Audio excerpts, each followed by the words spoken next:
Hello everyone, कैसे हैं आप सब। Hope all are doing well and great. So start करते हैं अब हमारे नेक्स्ट यूनिट को, जिसका नाम है वर्ल्ड ट्रेड एंड इंडिया। देखिए क्या कहता है ये चैप्टर, बहुत मजेदार है, मजा आएगा इसको करने में, क्योंकि यहाँ से आपके बहुत सारे क्वेश्चंस पहली बात तो आए हैं, तो जरूरी है ये चैप्टर करके जाना। ठीक है। और दूसरा मजे की बात इसलिए क्योंकि जो ट्रेड की कॉन्सेप्ट हमने यूनिट नंबर 4 में डिस्कस किए थे कि हाँ जी फॉरेन ट्रेड क्या होता है, क्या ट्रेंड चला हुआ है, क्या क्या हमारे पास प्रॉब्लम्स आती है, चैलेंजेस आते हैं, वो कहीं ना कहीं इस चैप्टर के अंदर भी आप उसको रिलेट कर पाएंगे। तो सब करें स्टार्ट। Yes, everyone, करें start. This is Tanu Tiptan, your commerce educator. Let's start our today lecture. This is the World Trade and India. Okay. So यहाँ से हम पहले ये डिस्कस कर लेते हैं कि भाई इंपॉर्टेंट क्वेश्चंस कौन से।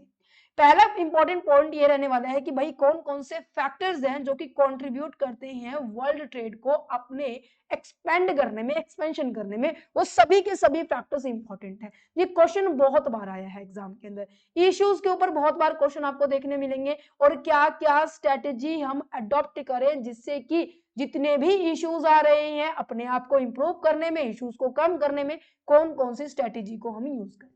समझ में आया? Yes everyone. तो स्टार्ट करते हैं एक छोटे से कॉन्सेप्ट को, एक मजेदार कॉन्सेप्ट को। कहना क्या चाहता है ये वर्ल्ड ट्रेड को, और इंडिया को हम बाद में समझेंगे, क्योंकि इंडिया का तो हमें रिलेशन बताना है, किस तरीके से कितना कंट्रीब्यूट किया है हमने वर्ल्ड ट्रेड में, कितना ज्यादा एक्सपोर्ट किया है। क्योंकि जो डाटा हमने यहाँ लर्न किया था ना, ट्रेंड क्या चल रहा है, कितना कंट्री किसी को एक्सपोर्ट कर रही है, कितना कंट्री कितने परसेंट इंपोर्ट कर रही है, किसके साथ ज्यादा कनेक्टिविटी है, किसके साथ कम कनेक्टिविटी है, रिफॉर्म होने के बाद क्या थी, वो ऑलमोस्ट आपका इनमें भी आ रहा है। ये वाला ट्रेंड आपका कहीं ना कहीं यूनिट नंबर 4 से आप इसको कॉपी कर सकते हैं। ठीक है। तो चलो सबसे पहले हम बात करते हैं वर्ल्ड ट्रेड के बारे में। सुनो, पहले ट्रेड का मतलब समझते हैं। ट्रेड क्या कहता है? ट्रेड कहता है कि भाई हाँ जी, आपके पास एक तरफ कौन होता है, आपके पास एक तरफ आपके पास सेलर होता है, और एक तरफ कौन होता है भाई, बायर होता है। सेलर क्या करेगा, जो भी इसके पास है, जैसे मान लीजिए ये गुड्स सेल कर रहा है, या फिर मैं कहूँ सर्विसेज सेल कर रहा है। यहाँ पर मान लीजिए जैसे हमारे एग्जाम्पल के अंदर मीकू जी थे। ठीक है। मीकू जी मार्केट में जाते हैं, इनको शादी में जाना है और ये सामान खरीद रहे हैं, ये शर्ट खरीदना चाह रहे हैं, ये पैंट खरीदना चाह रहे हैं, वट एवर जिनको नहीं।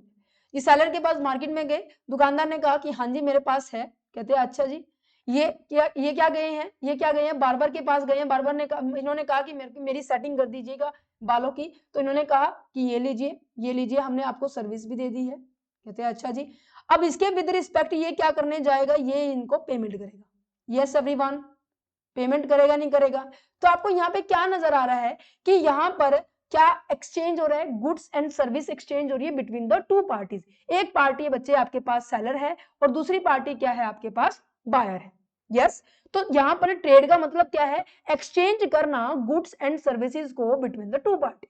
अब आप ये सोचेंगे कि मैम ये तो हमने पहले भी किया था। यस, यस बच्चे, हमने पहले ही भी तो किया था, क्योंकि यहाँ पर क्या लिखा हुआ है भाई, फॉरेन वर्ल्ड ट्रेड लिखा हुआ है, और यहाँ क्या लिखा हुआ था, फॉरेन ट्रेड लिखा था। भाई ट्रेड का तो मतलब सेम ही रहेगा ना, चाहे आप कुछ भी कॉन्सेप्ट पढ़ ले। कहते हैं अच्छा जी। अब यहाँ पे फिर हमने डिस्कस किया था कि भाई ट्रेड जो है ना हमारे दो टाइप्स पे होते हैं। एक तो हमारे क्या होते हैं, इंटरनल ट्रेड होते हैं, और एक हमारे पास होते हैं external trade. Yes everyone. Internal trade का मतलब होता है कि जब आप क्या कर रहे हैं, within a country, within a country जब आप ट्रेड करते हैं, इसकी सेलिंग एंड बाइंग की बारे में बात की जा रही है, विदिन इंडिया के अंदर हम बातचीत कर रहे हैं। ठीक है। दिल्ली से क्या किया जा रहा है, चंडीगढ़ सामान को सेल किया जा रहा है या बाय किया जा रहा है, या फिर चंडीगढ़ से यूपी की तरफ सेल किया जा रहा है, तो ये विदिन इंडिया है, तो इसे हम इंटरनल ट्रेड कहेंगे। एक्सटर्नल ट्रेड का मतलब क्या है, जब इंडिया का बाइंग सेलिंग का जो कॉन्ट्रैक्ट है अदर कंट्री के साथ है। फॉर एग्जाम्पल यूएसए के साथ है, यूके के साथ है, कनाडा के साथ है। ठीक है। और हमारे पास आ जाती है, जैसे अदर कंट्रीज ले लीजिए कि जर्मनी हो गया, फ्रांस हो गया, थाईलैंड हो गया, वियतनाम हो गया, हांगकांग हो गया, ठीक है, कुवैत हो गया, कोई भी कंट्री अदर कंट्री के साथ, रेस्ट ऑफ वर्ल्ड के साथ जब हम ट्रेड करते हैं तो उसे हम एक्सटर्नल ट्रेड कहते हैं, या फिर मैं कहूँ कि उसको हम फॉरेन ट्रेड कहेंगे। यस, फॉरेन ट्रेड कहेंगे। अब यहां पर देखो बच्चे, बात आ जाती है वर्ल्ड ट्रेड ऑर्गेनाइजेशन क्यों आई, क्योंकि मैं आप लोगों को रिलेट करना चाहती हूं इस कॉन्सेप्ट के साथ कि भाई वर्ल्ड ट्रेड का मतलब क्या है यहाँ पर।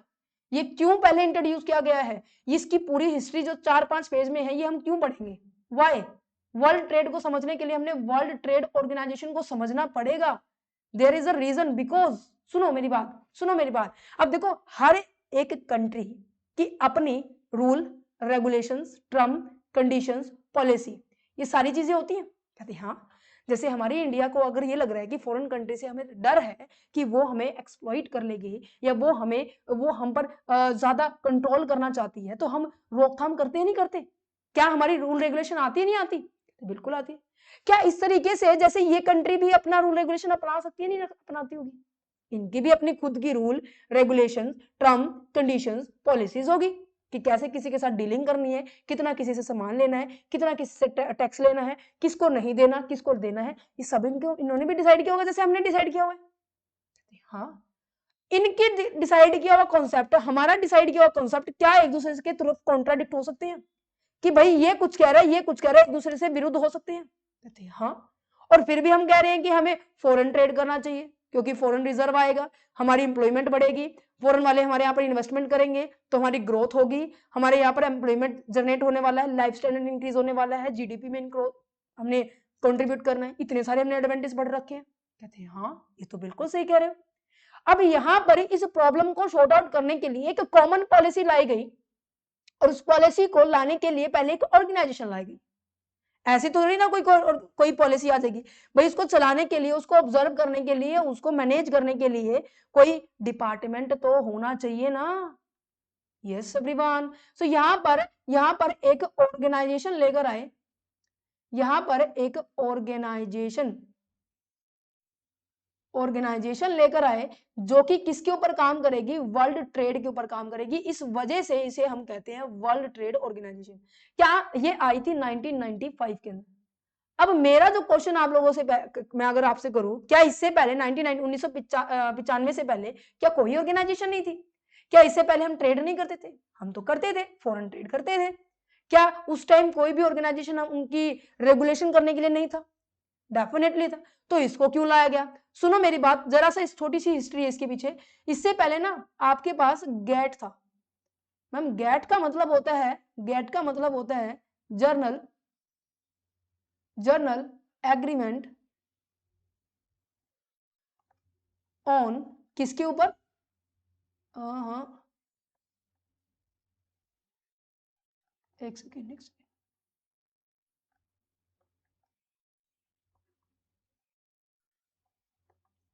Tariff and the trade. Yes, means कि जनरल एक एग्रीमेंट किया गया किसके ऊपर कि भाई कौन कितना किससे टैक्स रिसीव करेगा और कौन कितना ट्रेड करेगा। और यहाँ पे ट्रेड का मतलब जस्ट ओनली गुड्स था, ना तो इन्होंने सर्विसेज के रिगार्डिंग इन्होंने कॉन्सेप्ट दिया था, ना ही इन्होंने इन्वेस्टमेंट के रिगार्डिंग कॉन्सेप्ट दिया था, ना ही इंटेलेक्चुअल प्रॉपर्टी के रिगार्डिंग इन्होंने कॉन्सेप्ट दिया था। मींस की ये एक ऐसी ऑर्गेनाइजेशन थी जो कि हमारी इंडिपेंडेंस के बाद ही इसको सेटअप में लाया गया था 1947 के बाद। और इसको सेटअप पता है, कोई भी ऑर्गेनाइजेशन जब बनती है ना तो हर देश के मेंबर यहाँ पे इंक्लूड होते हैं।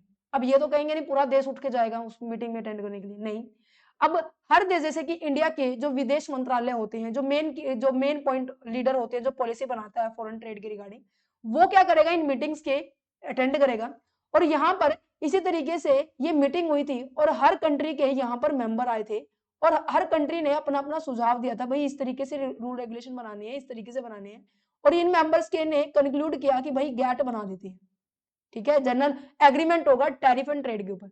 पर इसमें जैसे टाइम बढ़ता गया क्या है, कुछ कमी आने लगी। जैसे हम ये कहते हैं ना कि स्कूल के अंदर जैसे हमारे इनके ऊपर ना मीटिंग भी होती थी, इनके अंदर मीटिंग होती थी कि ये देख पाए कि हाँ रेगुलर चेकअप कर पाए कि हाँ सही काम चल रहा है या नहीं कर चल रहा, कुछ चीज की रिक्वायरमेंट है, कोई अमेंडमेंट करनी है या नहीं करनी। तो इसके बेसिस पे ना हमारी मीटिंग होती, जैसे स्कूल के अंदर मीटिंग होती है, राइट, जैसे हमारी पेरेंट्स मीटिंग होती थी, है ना, कि हमारी जो स्टूडेंट का रिपोर्ट कार्ड के थ्रू हम ये चेकआउट करते थे कि उसकी प्रोग्रेस बढ़ रही है या कम हो रही है ना। तो इस तरीके से यहाँ पर भी मीटिंग होती थी। उनको मीटिंग नहीं कहते थे, उनको हम क्या कहते थे, राउंड कहते थे।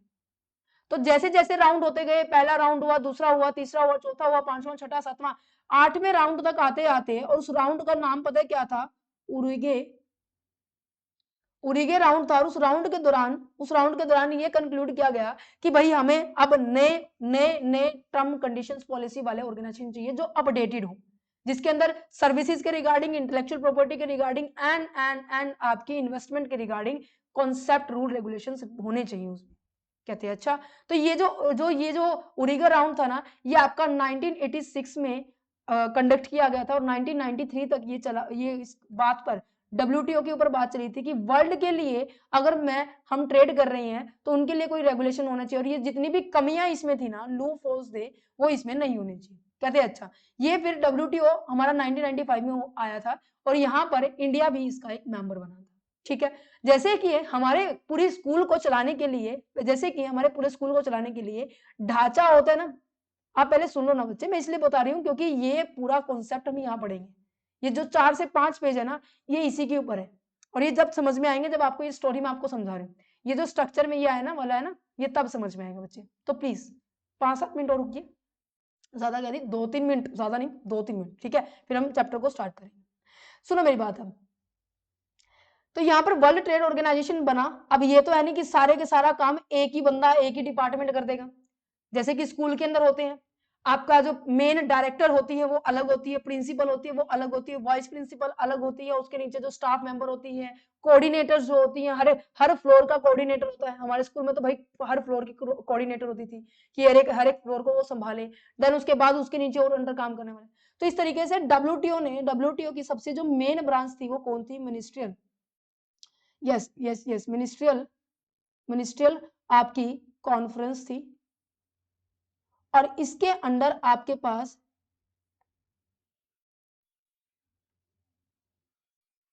जनरल काउंसिल थी। जैसे कि मेन हेडिंग पॉइंट हो गया, जो मेन साल के अंदर केवल 2 बार ही मीटिंग में आते थे, 2 बार ही कंडक्ट करते थे, जायजा लेते थे कि भाई सभी काम ठीक से चल रहे या नहीं चल रहे। कहते अच्छा, फिर उसके बाद जनरल काउंसिल आई। जनरल काउंसिल के अंदर नीचे 3 डिपार्टमेंट काम करते थे। पहला कौन था भाई? Dispute settlement body.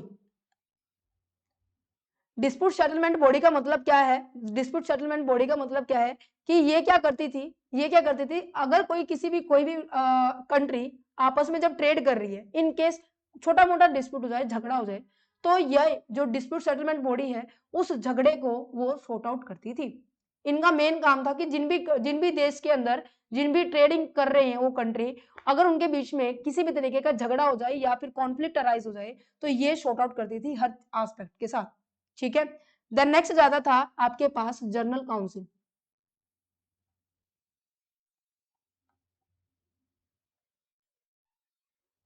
जिसके अंदर आपके पास 5 हेड आए थे, वो भी आगे हम पढ़ेंगे। फिर उसके बाद आए थे हमारे पास trade policy review trade policy review body. Means की जो टर्म कंडीशंस पॉलिसी यहाँ बनाए जा रहे हैं उसको रिव्यू करने के लिए एक अलग से डिपार्टमेंट बनाया गया। मीन्स की जो भी पॉलिसी बनाई गई है, क्या वो अच्छे से अप्लाई हो रही है, कौन से देश अप्लाई कर रहे हैं, कौन नहीं कर रहा, अगर नहीं कर रहा तो उसके ऊपर पेनल्टी होनी चाहिए। तो इस तरीके से डब्ल्यूटीओ का आगमन हुआ था। ठीक है, तो चलो अब यहाँ पे पढ़ते हैं कि हाँ जी कैसे आपको इस क्वेश्चन को स्टार्ट करना, अगर क्वेश्चन आ जाए तो। ये आपका जो क्वेश्चन है ना, प्रीवियस क्वेश्चन मैं आपको दिखाती हूँ ये किस तरीके से आया हुआ है। ये आया हुआ है कि आपके वेरियस इश्यूज बताने हैं वर्ल्ड ट्रेड के लिए। पहले तो वर्ल्ड ट्रेड बताना पड़ेगा ना, उसको शॉर्ट आउट करने के लिए वर्ल्ड ट्रेड ऑर्गेनाइजेशन ने जो टर्म कंडीशन बनाई तभी तो इसको एक्सप्लेन करेंगे ना। तो इसीलिए कह रही थी पहले आपको वर्ल्ड ट्रेड ऑर्गेनाइजेशन पता होना चाहिए। क्योंकि देखो, इमेजिन कीजिए कि जैसे कि एक जो वर्ल्ड है, world as a huge market place where the every country is like the shop. That means कि हर एक कंट्री के पास कुछ ना कुछ आइटम्स है, कुछ ना कुछ वो क्या कर रही है, सेल आउट कर रहे हैं, बाय कर रहे हैं, सेल आउट कर रहे हैं, बाय कर रहे हैं। यस, कोई भी company, but no shop can be produce everything. हर एक शॉप के पास सब कुछ हो, मींस हर एक कंट्री के पास सब कुछ हो, ऐसा पॉसिबल ही नहीं है। सो इस वजह से हम क्या करते हैं, एक दूसरे के ऊपर डिपेंडेंट होते हैं। और कंफ्यूजन कहाँ आती है, प्रॉब्लम कहाँ आती है, क्योंकि हर एक कंट्री के खुद के अपने रूल्स होते हैं कि किस तरीके से ट्रेड करना है, और इन रूल्स के कारण अपने अपने रूल्स को मानेंगे तो obvious confusion and unfair risk की कॉन्सेप्ट आएगी।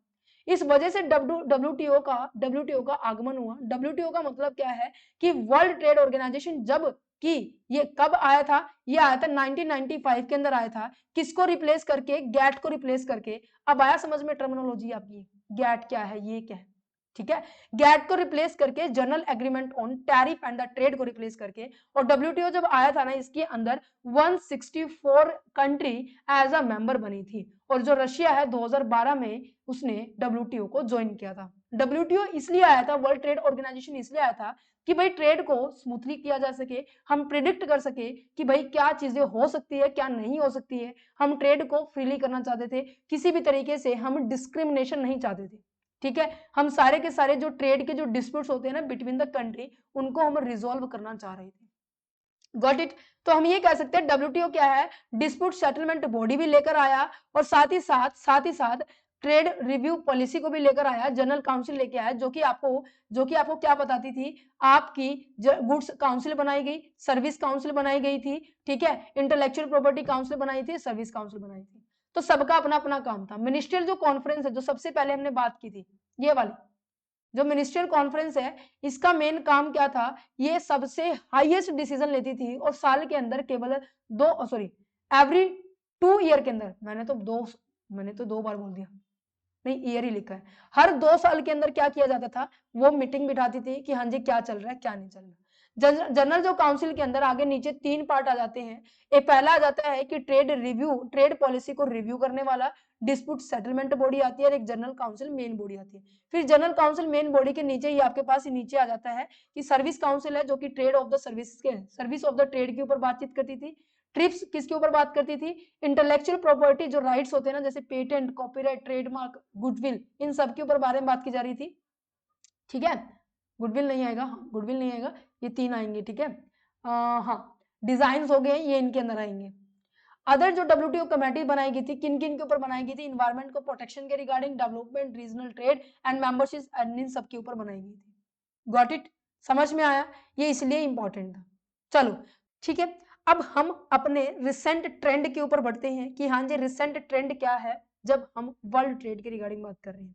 देखो, जो वर्ल्ड ट्रेड के रिगार्डिंग पॉलिसी आई थी, ग्लोबलाइजेशन आया था 1991 के दौरान। याद है आप सभी को, एलपीजी का कॉन्सेप्ट हम अभी तक डिस्कस करते आ रहे हैं कि globalisation, liberalisation, privatisation and globalisation, जहां पर हम क्या कर रहे हैं, गवर्नमेंट के जो रेस्ट्रिक्शंस थी उसके अंदर थोड़ा सा कमी आई है, कुछ एक फैक्टर में ज्यादा गवर्नमेंट इन्वॉल्व है, इतने ज्यादा नहीं है बाकी में, है ना। आपको लिबरल किया गया था, ग्लोबली आप अपनी इकोनॉमिक को कनेक्ट कर रहे थे दूसरी कंट्री के साथ। तो यहाँ पे ये देखा गया कि 1945 के बाद अकेले चलना एक बेवकूफी वाली बात कह सकते हैं हम, अपने आप की इकोनॉमिक की ग्रोथ को खुद रोक रहे, क्योंकि एक अकेला देश अपने आप में पूरी तरीके से सफिशिएंट नहीं होता। जैसे मैं अगर आपको कहूं कि आपकी क्लास में इतने सारे बच्चे होंगे, क्या सब में सारी की सारी फीचर होंगी कि वो भाई पढ़ने में भी अच्छा हो, काम करने में भी अच्छा हो, उसकी ड्राइंग अच्छी हो, उसको स्पोर्ट्स कोटे में भी अच्छा हो, वो योगा अच्छी कर लेता है, मतलब कि हर एस्पेक्ट में हो सकता है? नहीं, सबके अंदर एक अपनी अपनी एक फीचर, एक अपनी अपनी स्पेशलाइजेशन होती है, और उसी स्पेशलाइजेशन को बेस मानकर हम क्या करते हैं, अपनी करियर को सेलेक्ट करते हैं कि भाई मेरा इंटरेस्ट तो इसमें है, मेरा इंटरेस्ट इसमें है, यस या नो। ठीक है, तो यहाँ पर यही बात की गई है कि अकेले चलना नहीं सही रहेगा, तो जरूरी है हमें ट्रेड दूसरी कंट्री के साथ भी करना पड़ेगा। तो यहाँ पे सारी की सारी कंट्री ने क्या करना शुरू कर दिया, ज्यादा से ज्यादा ट्रेड करना शुरू कर दिया। ठीक है, यस एवरीवन, यस, एक सेकेंड, एक मिनट, और इसको बंद ही कर देते हैं, बार बार परेशान कर। ठीक है, तो रिजल्ट क्या हुआ, हमने जब ट्रेडिंग को स्टार्ट कर दिया ज्यादा से ज्यादा करना, हमारी जो वर्ल्ड मार्केट है वो कहीं ना कहीं बड़े लेवल पर एक दूसरे के साथ कनेक्ट करने लगी। Countries are connected like a big world market, जो गुड्स है वो ग्रो कर रहे थे, फास्टली मूव कर रहे थे अक्रॉस द नेशन, मींस की आप जो सामान बना रहे हो दूसरी कंट्री को भी आप क्या कर रहे हैं, सेंड कर रहे हो, मनी का फ्लो हो रहा था। अब मैंने कहा फॉर एग्जांपल यहाँ पर ये जो सेलर है ना, ये इंडिया का है, और जो बायर है ये यूएसए का है। ठीक है, अब इंडिया ने इसको सामान भेजा तो यूएसए वालों ने हमें पेमेंट की होगी डॉलर में, क्या हमारे पास फॉरेन करेंसी आई या नहीं आई, यस एवरीवन। तो मनी का फ्लो हो रहा है, चाहे वो क्या हो रहा है, इनफ्लो हो रहा है या फिर आउटफ्लो हो रहा है, पर फ्लो तो हो रहा है ना। ठीक है जी, कंपनी प्रोड्यूस कर रही है एंड सेल कर रही है ग्लोबली, अपना सामान अपनी एफिशिएंसी के हिसाब से बना रही है और वो ग्लोबली सेंड कर रही है, जिसके कारण हमारी कंट्री का अंदर हम ये कह सकते हैं कि जो हमारा ग्रोथ हो रहा है वो ट्रेड एक ऐसा साधन है, क्योंकि जितना ज्यादा एक्सपोर्ट होगा, अब देखो इंटरनेशनल लेवल पे, अब यहाँ पे तो बाइंग सेलिंग बोल दिया हमने, जब मैं चीजों को इंटरनेशनल लेवल पे लेकर जाएंगे तो वहां पर बाइंग सेलिंग नहीं कहते, वहां पर कहते हैं कि हाँ जी आपने कितना एक्सपोर्ट किया और कितना आपने इंपोर्ट किया। एक्सपोर्ट करने का मतलब होता है कि भाई आपने कितना किसी सामान को सेल किया है, और इंपोर्ट का मतलब कितना किसी सामान को आपने खरीदा है। तो यहाँ पर अगर मैं सामान को बेच रही हूँ तो ऑब्वियस है मेरे पास इनफ्लो होने वाला है, मेरे पास पैसे आएंगे, ज्यादा मनी आएगी। अगर मैं कोई सामान खरीद रही हूँ तो ऑब्वियस है मेरी पॉकेट से पैसे जाएंगे।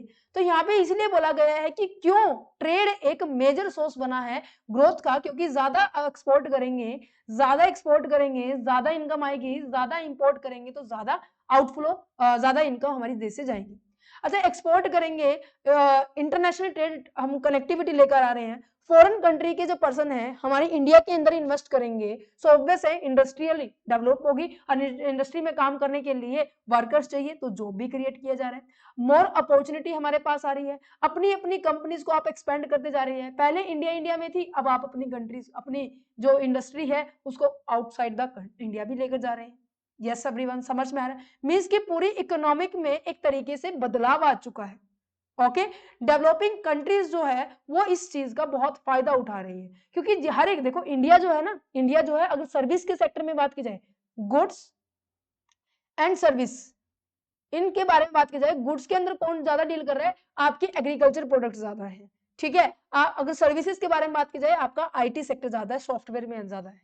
समझ पा रहे हैं? सो डेवलपिंग कंट्री अपने कि हम भाई दूसरी कंट्री के साथ ट्रेड कर सकते हैं, हमारे लिए रास्ता खुल गया है, तो वो चीजों को बाहर सेंड करेंगे और उसके बाद वो ज्यादा से ज्यादा इनकम को जनरेट कर रहे हैं, जैसे कि चाइना हो गया, इंडिया हो गया, ब्राजील हो गया, रशिया हो गया, ठीक है, साउथ अफ्रीका हो गया, ये सारे की सारी जो डेवलपिंग कंट्रीज है, आपकी बुक के अकॉर्डिंग यहाँ पे डाटा दिया गया, मैं आपको पहले बता रही हूँ, जितना भी डाटा है यहाँ पे परसेंटेज है, इंफॉर्मेशन है, वो आपकी जो इग्नू की जो बुक है और जो आपकी कुरुक्षेत्र यूनिवर्सिटी की जो बुक है और आपकी जो दिल्ली यूनिवर्सिटी की बुक है, उनके वहां से मैंने इसको पिक किया है।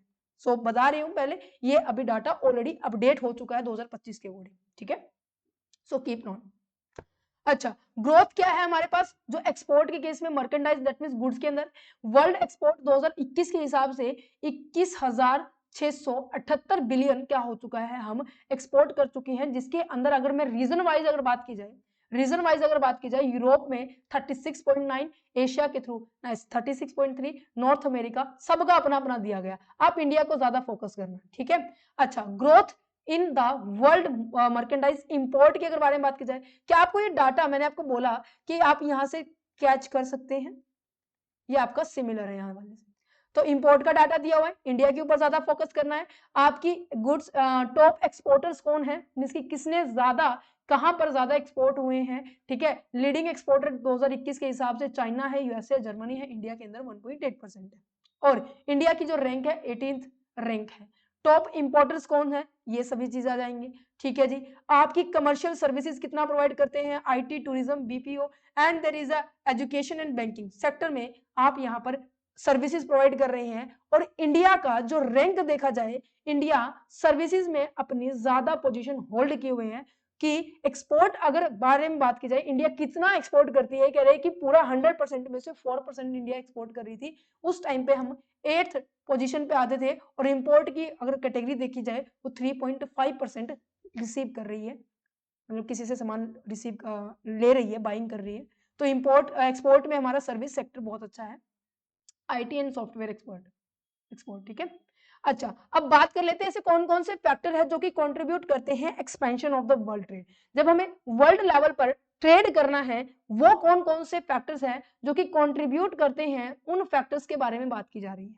Got it. तो सबसे पहले ट्रेड लिबरलाइजेशन, मींस की जो पॉलिसी आई थी, वो जो पॉलिसी आई थी एलपीजी का कॉन्सेप्ट, जिसमें गवर्नमेंट की रिस्ट्रिक्शंस कम हो गई थी, टैरिफ का कॉन्सेप्ट कम हो गया था, रिस्ट्रिक्शंस जो थी कम हो गई थी, जिसके कारण आप फ्रीली ट्रेड कर पा रहे थे, जिसके कारण हम वर्ल्ड ट्रेड की ओर ज्यादा अट्रैक्शन हो रहा था। तो वही तो बात की जा रही है, ट्रेड लिबरलाइजेशन।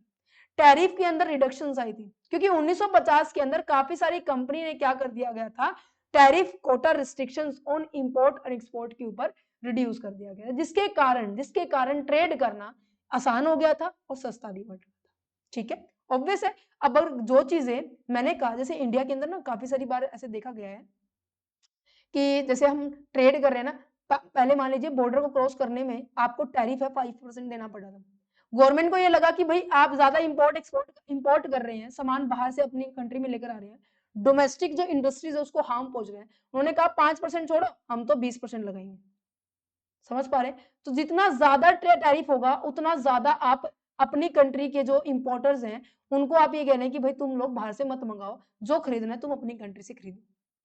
यस, तो जितना कम आपका टैरिफ होगा, चीपर होगा, उतना ज्यादा आपको ट्रेड करना गुड रहेगा।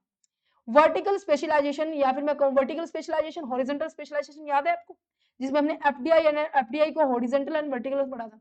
मतलब कहने का मतलब ये है, मान लीजिए आप यहां पर, मान लीजिए आप 3 लेवल है, ठीक है। एक लेवल पे मान लीजिए यहां पर एग्जाम्पल के दौरान, जैसे कि मान लीजिए जो यूएसए है वो क्या कर रहा है, फोन को डिजाइन कर रहा है, यहाँ पे यूएसए है। जो जापान है वो क्या कर रहा है, पार्ट्स को बना रहे हैं, जिसके जो स्पेयर पार्ट्स होते हैं ना, वो जापान ये क्या कर रहा है, ये बना रहा है। ठीक है, कोरिया के सॉरी चाइना के अंदर इसको क्या किया जा रहा है, असेंबल किया जा रहा है। ठीक है, अब मान लीजिए जापान क्या कर रहा है, मेन पार्ट्स को बना रहा है, चाइना क्या कर रहा है, अब यहाँ पे मान लीजिए ये आ रहा है इंडिया।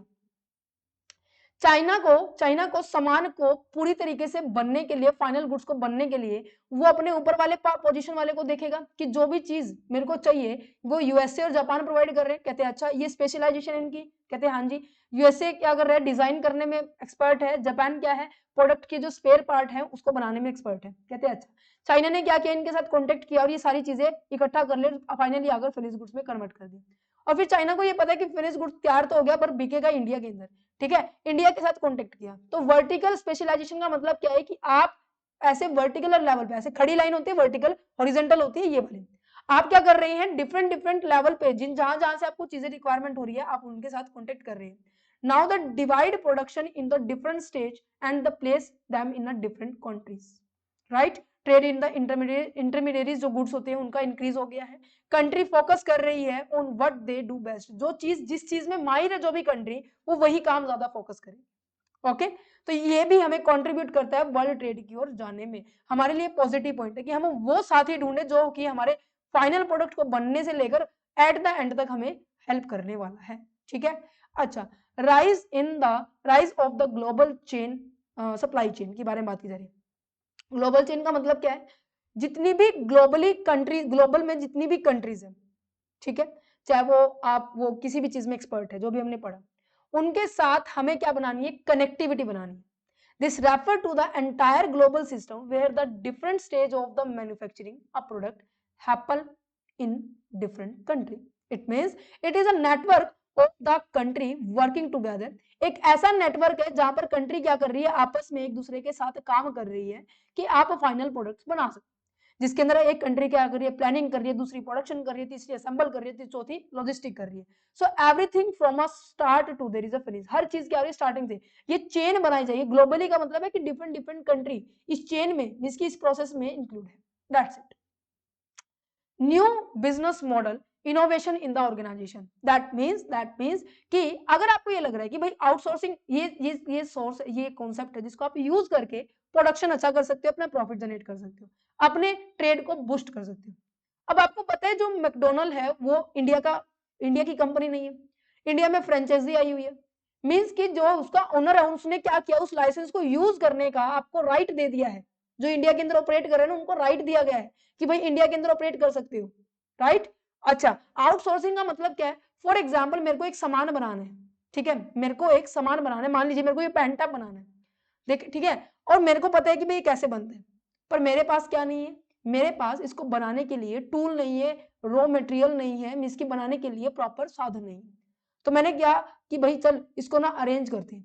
मैंने कहा कि जब मैंने खुद अरेंज किया ना, इसका खर्चा 10,000 रुपये आ गया था। कहते अच्छा, अगर मैं इसको किसी और से बनवाऊं जिसके पास टूल रॉ मटेरियल सब कुछ है, वो बस बनाएगा, क्या लेगा, अपनी लेबर लेगा। तो उसने कहा कि भाई मैं तो 6,000 रुपये खर्चा बना। भाई अभी आप ये बताओ, दिमाग लगाओ कि मैं खुद बनाने में फायदा नजर आ रहा है या फिर दूसरों से बनवाने में फायदा, दूसरों से बनवाने में। तो आउटसोर्सिंग का मतलब ये होता है कि आपको ये देखना है कि आप हायर करेंगे and outside the company to perform the task, की टास्क को परफॉर्म कर सके, कि सामने वाले को हायर करोगे या फिर आप खुद इंटरनली उस चीज को परफॉर्म करोगे। ठीक है। ऑफ सोर्सिंग का मतलब होता है कि आप जिस भी प्रोसेस कर रहे हो, कोई भी बिजनेस प्रोसेस कर रहे हैं, आप अपने बिजनेस में ऑपरेट करें या फिर अपने एरिया में ऑपरेट करें या फिर दूसरी कंट्रीज के एरिया में ऑपरेट करें। Shifting the business process and the production to the another country means कि जो बिजनेस कर रहे हैं, जो भी प्रोसेस कर रहे हैं, जो भी प्रोडक्शन कर रहे हैं, आप उसको शिफ्ट कर दो अदर कंट्री में कि जिससे कि आपकी लागत कम आए, आपकी जो ऐसे जो रिसोर्सेज है वो इजिली अवेलेबल हो जाए। मीन्स कि यहाँ पे आपको ये बात की जा रही है कि जहां पर भी आपको सस्ता हो ना, वहीं पर चीज क्या कर लो, आप अपने आप को शिफ्ट कर लो। फ्रेंचाइजी का मतलब क्या होता है कि a business model where a company allow another party to operate using its brand product and system to exchange for the fee. अब ये थोड़ी ना है कि उसको फ्री फंड में, जैसे कि मैकडोनल्ड का मैंने आपको एग्जांपल दिया कि वो उसको ऐसे ही दे देगा।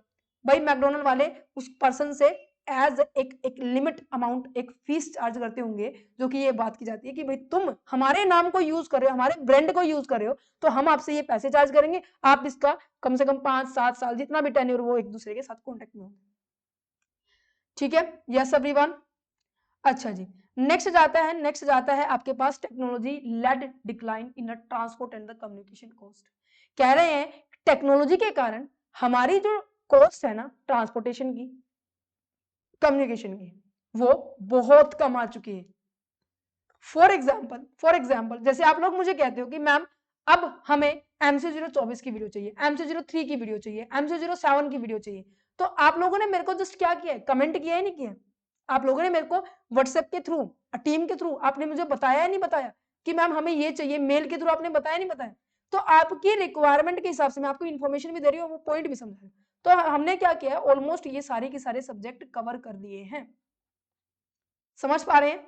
समझ पा रहे हैं? आपने हमें सजेशन दिया कि जैसे लास्ट जो प्रीवियस जो हम पढ़ रहे थे, जब हमने MC01 से स्टार्ट किया था, तो उसमें बहुत सारी कमियां थी। हमने बच्चों ने बोला कि मैम आप जब नोट्स प्रिपेयर करते तो जो नंबर है ऊपर लाया करो, और आप क्या है आपके व्हाट्सएप का जो नंबर है वो भी प्रोवाइड कर दीजिएगा डिस्क्रिप्शन में कि हम जल्दी से एक्सेस कर सकें।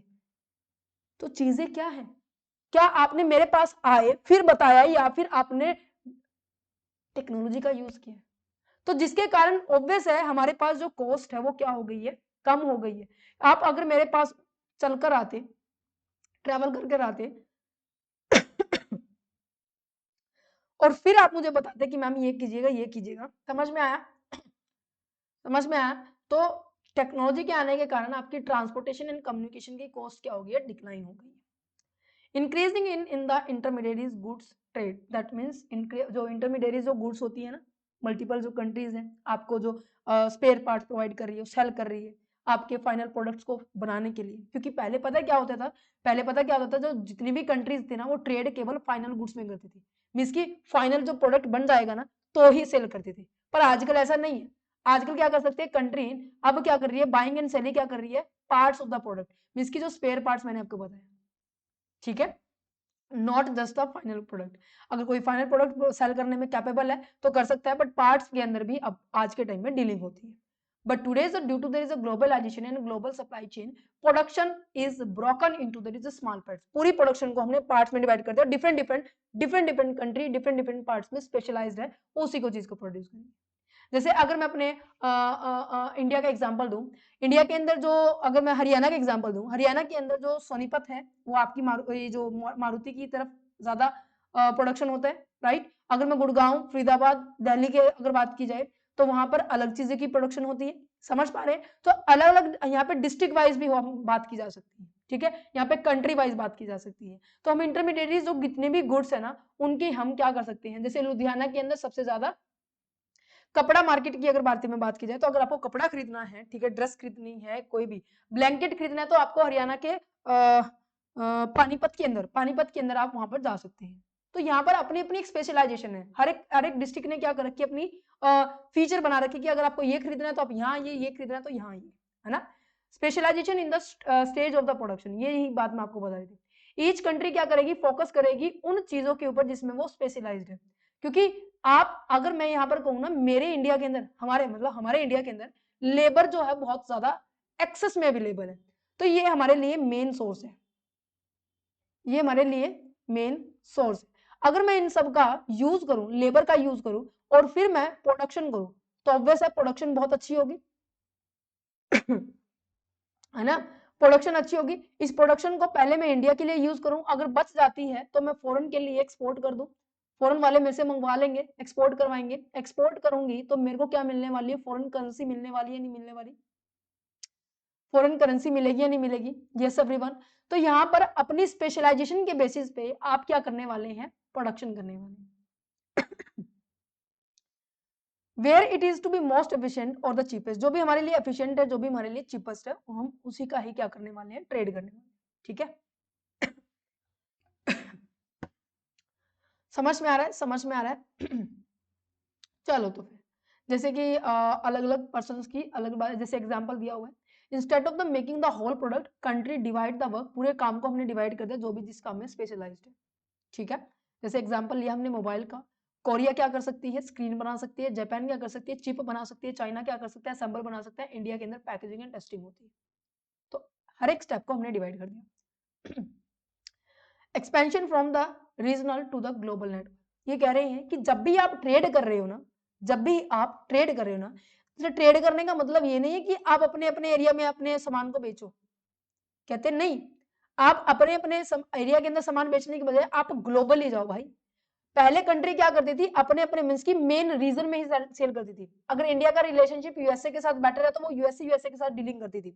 अगर इंडिया का रिलेशनशिप क्या है, यूके के साथ अच्छा है तो वो यूके के साथ करती थी। ऐसा नहीं होना चाहिए। एशिया का एशिया के साथ, यूरोप का यूरोप के साथ नहीं होना चाहिए। आज के टाइम में जो प्रोडक्शन और ट्रेड है ना, वो पूरा अक्रॉस द वर्ल्ड फैल गया है। केवल रीजन की तरफ नहीं, मतलब बायफॉकेट नहीं किया गया कि हाँ भाई हम तो अपने अपने इस वाले एरिया में ही सेल करने वाले, इस एरिया में ही बाय करने वाले। ठीक है, हम ग्लोबली ग्लोबली अपने आप को मूव करेंगे। क्या करेंगे, ग्लोबली अपने आप को मूव करेंगे। तो ट्रेड हमारा मूव हो चुका है रीजन से लेकर ग्लोबल की तरफ। ठीक है, समझ में आया कि पहले एशियन कंट्रीज जो थी इंडिया केवल उनसे ही ट्रेड करती थी, बट आज के टाइम में हर हर सेक्टर में, हर एरिया में क्या कर रही है, ट्रेड कर रही है। Service become a major part of the trade. India का सबसे ज्यादा कंट्रीब्यूशन सर्विस सेक्टर में है, और वो भी आईटी एंड सॉफ्टवेयर वाले में, जो मैंने आपको बताया ऊपर। ठीक है, तो ये जो पॉइंट्स हमने डिस्कस किए हैं, सर्विस वाला वही पॉइंट है, देखिए आपका टूरिज्म हो गया, एजुकेशन हो गया, बीपीओ हो गया, कंसल्टेंट्स और सर्विसेज हो गए हैं। ठीक है, और बैंकिंग सेक्टर हो गया, आईटी सेक्टर हो गए, इनकी सबसे ज्यादा हम क्या कर रहे हैं, एक्सपोर्ट कर रहे हैं। एज कंपेयर टू अगर हम बात करें गुड्स की ट्रेडिंग सर्विसेज की ट्रेडिंग से कंपैरिजन में बहुत डिफर करती है। सर्विस हम ज्यादा बेटर तरीके से परफॉर्म कर पा रहे हैं। बेटर कमर्शियल लॉ और फाइनेंशियल मार्केट मीन्स की when the law are the clear, जब हमारे जो कॉन्सेप्ट है, जो rules regulations term conditions policies, ये अगर क्लियर होंगी तो हम इजिली हर तरीके से कॉन्सेप्ट को समझ पाएंगे, और हमारे कॉन्सेप्ट को दूसरी कंट्री भी समझ पाएगी। समझ पा रहे, country understand the foreign business rules क्या है, फाइनेंशियल मार्केट हमारी डेवलप होगी, चीपेस्ट हमें लोन मिल जाएगा, जिससे कि हम अच्छे से ट्रेड कर पाएंगे। ट्रेड करेंगे तो हम जितनी ज्यादा होगी उतनी ज्यादा इंडस्ट्री सेटअप करेंगे। ठीक है, चलिए तो अब अपने नेक्स्ट पॉइंट के ऊपर बढ़ते हैं। नेक्स्ट पॉइंट क्या कहता है कि Indian trade policy and WTO, Indian की ट्रेड पॉलिसी क्या है और डब्ल्यूटीओ की क्या है। अब देखो मोस्ट ऑफ आपके पॉइंट रिपीट होंगे जो हमने ऊपर किए हैं, बट थोड़ा बहुत लिटिल बिट डिफरेंस है, वो आप देखेंगे। Indian trade policy after the 1991 के बाद, मींस की जब एलपीजी का कॉन्सेप्ट आया था, लिबरलाइजेशन इरा आया था, उसके बाद क्या ट्रेड पॉलिसी रही है इंडिया की, उसके बारे में बात की जा रही है। ठीक है, देखो हमने अपने आप को, जो रिस्ट्रिक्टिव ट्रेड पॉलिसीज थी, बहुत ज्यादा टैरिफ हम लगाते थे, बहुत सारे कंट्रोल रूल रेगुलेशन थे, उनके अंदर ये बोला गया थोड़ा सा रिलैक्सेशन हुआ था। हमने क्या किया था, क्लोज एंड रिस्ट्रिक्टिव इकोनॉमिक को हटाकर हमने ओपन इकोनॉमिक को एक्सेप्ट किया था। बट यहाँ पर डिफरेंट पर्सन आते हैं जिनकी विचारधारा अलग है। ठीक है, बत्रा जी कहते हैं 2022 के अंदर, ये कहते हैं कि इंडिया इज स्टिल, अभी भी कह रहे हैं 2022 में, कि अभी भी इंडिया एक ऐसी कंट्री है जो कि अपने आप को प्रोटेक्ट करने के लिए अपनी पॉलिसी बना सकती है, अपने as compare to the other developing countries, अपने आप को प्रोटेक्ट करने की बहुत ज्यादा कोशिश करती है। अभी भी ये कह रहे हैं कि इंडिया अभी भी ग्लोबल वैल्यू चेन का प्रॉपर तरीके से हिस्सा नहीं बनी है, एक इंटीग्रल पार्ट नहीं बनी है। कहते हैं अच्छा, 2022 के अंदर आचार्य जी ने भी सजेस्ट किया कि अगर हम ओपन और अनरिस्ट्रिक्टेड ट्रेड पॉलिसी को अप्लाई करेंगे तो कहीं ना कहीं हम बेटर ग्रोथ करेंगे। कहते हैं अच्छा, तो यहाँ पर इवन हमने ट्रेड पॉलिसी बदल दी है, ठीक है, लिबरलाइजेशन के कारण हमने बहुत सारी चीजें बदल दी है, बट फिर भी हमारी जो विचारधारा है कहीं ना कहीं अभी पुरानी चीजों पर ही टिकी हुई है, क्योंकि अलग अलग पर्सन का जो विचारधारा है अलग अलग है। कोई सभी सही कह रहे हैं, कोई गलत भी नहीं कह रहा, क्योंकि सभी अपनी प्रोटेक्शन के लिए कुछ ना कुछ तो रेमेडीज अपनाएंगे या नहीं अपनाएंगे। सभी ने अपनी अपनी बातें ठीक कही है। कहते हैं अच्छा जी, नेक्स्ट जाते हैं Indian and global value chain. That means globally आप किसी चीज, किसी भी कनेक्टिविटी से आप कितना कनेक्टेड है उसके बारे में बात की जा रही है। Structure of the global supply chain is changing from the many existing in the new industry. आने के कारण हमारी ग्लोबल चेन में भी चेंज आया।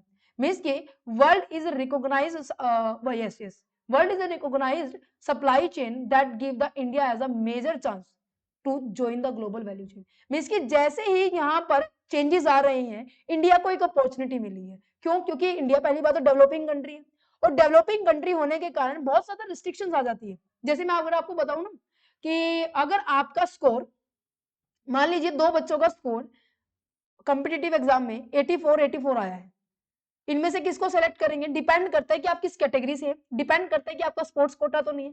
मींस कि अदर फैक्टर्स बहुत ज्यादा इंपॉर्टेंट होते हैं जो कि आपको इफेक्ट करते हैं कि आपका सिलेक्शन गवर्नमेंट जॉब में होगा या नहीं होगा। यस या नो?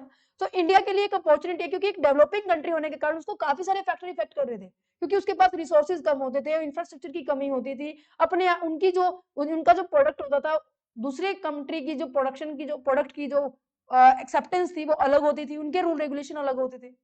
तो सप्लाई चेन के अंदर चेंज आने से इंडिया के अंदर क्या मेजर रोल चांस आया कि वो क्या कर सकती है? फ्री ट्रेड एग्रीमेंट में पार्टिसिपेट कर सकती है। फ्री ट्रेड एग्रीमेंट का मतलब क्या है? जो कि डब्ल्यूटीओ लेकर आया था। डब्ल्यूटीओ के अंदर ये भी कॉन्सेप्ट आया था कि भाई फ्री ट्रेड एग्रीमेंट होगा, मींस कि जब भी आप किसी दूसरी कंट्री के साथ ट्रेड कर रहे हैं तो आप फ्रीली करेंगे, किसी भी तरीके का रेस्ट्रिक्शन यहाँ पे अप्लाई नहीं होगा, और इक्वली ट्रीटमेंट आप सभी को मिलने वाले हैं।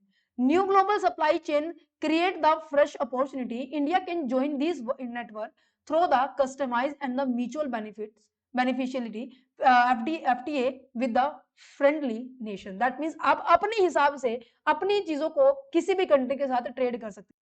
ठीक है, अब नेक्स्ट पॉइंट क्या कहता है? नेक्स्ट पॉइंट क्या कहता है कि the greatest under utilise source of the growth for India. India के लिए जो ग्रोथ का सोर्स होना ये था ना, जो मेन पॉइंट था वो था ग्रेटर इंटीग्रेशन, जो कि इन्होंने अच्छे तरीके से अपने आप को कंट्रीब्यूट नहीं किया। अब ये कह रहे हैं कि आपके लिए दरवाजा खोल रहे हैं तो आप एंट्री मारो और अपना ग्रोथ करने की बारे में बात की जाए, अपने आप को वर्ल्ड लेवल पर लेकर जाओ। What is the WTO? WTO क्या होता है हमने पढ़ लिया कि किस किस में चीज में डील करता है, कब आया था, किस लिए आया था। एग्रीकल्चर के पॉइंट ऑफ से अगर बात की जाए, India central concern at the WTO. WTO ने एग्रीकल्चर के रिगार्डिंग भी 3 तरीके के बॉक्स बनाए थे, green box, amber box, blue box, right. वो अभी आपके सिलेबस में नहीं है, आपको जस्ट ये पढ़ना है कि भाई एग्रीकल्चर क्या है, किस तरीके से डब्ल्यूटीओ ने पॉलिसी लेकर आई है। कुछ पॉलिसी आपके लिए फेवरेबल है, कुछ नहीं है। तो कहते हैं agriculture is not fully open for the free trade organisation. क्यों? कंट्री अपने आप को बहुत ज्यादा प्रोटेक्ट करती है, because so it's become a difficult area to the WTO negotiation. Means कि जब हमारा नेगोशिएशन हुआ था, वार्तालाप हुई थी, उस टाइम पे हर एक कंट्री ने, हमारा इंडिया का अगर बात की जाए, इंडिया ने क्या किया था अपने आप को प्रोटेक्ट करने के लिए। अब ये बात की जा रही है भाई फ्री ट्रेड एग्रीमेंट करना है, ठीक है, सेलिंग प्राइस तक यहाँ पे डिसाइड की जा रही थी, मिनिमम जो प्राइस होता है ये भी उन्होंने डिसाइड किया हुआ था। और हम चाह रहे हैं, अब यहाँ पर देखो ये कह रहे हैं कि कस्टमर को फायदा होना चाहिए, उन्होंने कस्टमर को ज्यादा फोकस किया। अब भाई कस्टमर को ज्यादा फोकस किया, उनको फायदा होगा, तो दैट मीन्स जो चीजें उन्होंने रख दिया, भाई 10 रुपए का सामान भी सेल करना है, और फार्मर ये कह रहे हैं कि भाई हम तो 20 रुपए का सेल करेंगे, तो यहाँ पे नुकसान किसको हो रहा है? फार्मर को हो रहा है, फायदा किसको हो रहा है? कस्टमर को हो रहा है। तो एक टाइम पे दोनों पार्टी को फायदा होना पॉसिबल ही नहीं है। तो यहाँ पर इंडिया के फार्मर्स को बहुत ज्यादा दिक्कत आई थी, और जिसकी वजह से इसके ऊपर नेगोशिएशन दोबारा से भी हुआ था, मतलब वार्तालाप दोबारा से भी हुई थी। India farmers is a small poor and depend, India की जो है ना, कहते हैं ना, भारत जो है कृषि प्रधान देश है। हमारी जो मोस्ट ऑफ जो एम्प्लॉयमेंट है, मोस्ट ऑफ जो पर्सन है, इसी के ऊपर डिपेंडेंट है। यस या नो? अगर ये चीप फॉरेन प्रोडक्ट अगर हमारी मार्केट में एंटर कर जाए, मींस की फॉरेन की इंडस्ट्री हमारी इंडिया के अंदर एंटर कर जाए, और वो जो भी हम प्रोड्यूस कर रहे हैं वो इंडिया फॉरेन से आ जाए और वो सस्ते में प्रोवाइड करना शुरू कर दे, तो डेफिनेटली जो इंडिया के जो फार्मर है उनको नुकसान होगा, होगा या नहीं होगा? तो रमेश जो चंद है, उन्होंने क्या बताया? 2 पॉइंट बताए, 3 पॉइंट बताए थे, 2 नहीं 3 पॉइंट बताए थे। उन्होंने बताया कि अगर आप क्वालिटी कंटेंट प्रोवाइड करना चाहते हैं ना, सॉरी क्वांटिटी कंटेंट प्रोवाइड करना चाहते हैं, दैट मींस आप ज्यादा मात्रा में high production, high production provide करना चाह रहे हैं, तो ऑब्वियस ही बात है उसकी जो वैल्यू है वो डेफिनेटली डिक्रीज होगी।